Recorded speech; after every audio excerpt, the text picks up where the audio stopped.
وہ ایک بچہ آیا نا اپنی ماں کے لیے لباس لینے کے لیے، اور پہلے وہ گیا اپنے چچا کے پاس، اس کی ماں بیوہ تھی اور اس کا لباس پھٹ گیا تھا، اور وہ اپنے چچا کے پاس گیا تو اس نے دھتکار دیا۔ ماں نے اس کو روکا تھا بیٹا نہ جانا، لیکن اس نے کہا کہ تیرے بدن کے اوپر جو لباس ہے وہ بھی پھٹ گیا اور جگہ جگہ سے جسم جھلک رہا ہے، تو میں اپنے چچا سے آپ کے لیے لباس لے کے آتا ہوں۔ پھر جو رویہ اس نے اختیار کیا تو واپس روتا ہوا آ رہا تھا، تو کسی نے راستے نے پوچھا کہ کیا ماجرا ہوا؟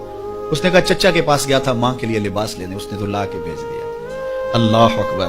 تو اس نے کہا کہ جا سین حرم میں محمد نام کا ایک شخص بیٹھا ہوا ہے، اگر تو اپنا دکھڑا اس کے سامنے پیش کرے تو وہ امید ہے تمہیں رد نہیں کریں گے، لیکن سن لے ان کا دین کوئی اور ہے۔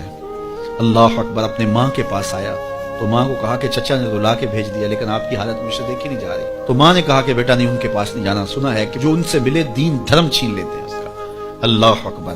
تو حضور علیہ الصلوۃ والسلام کے پاس جانے سے ماں روکنے لگی، لیکن بچے نے کہا کہ امی میں پکا رہوں گا، بتوں کا وفادار رہوں گا، تم اس ٹینشن کو، اس پریشانی کو چھوڑ دو۔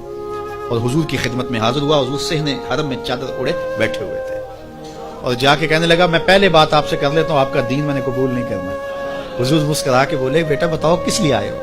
کہا میری ماں بے لباس ہے، میں آپ سے لباس لینے آیا ہوں۔ حضور نے چادر رحمت اتار کے اس کے کندھوں پہ ڈالی۔ اللہ اکبر۔ وہ واپس آ گیا اور ماں پر حضور کی چادر اڑائی۔ اللہ اکبر۔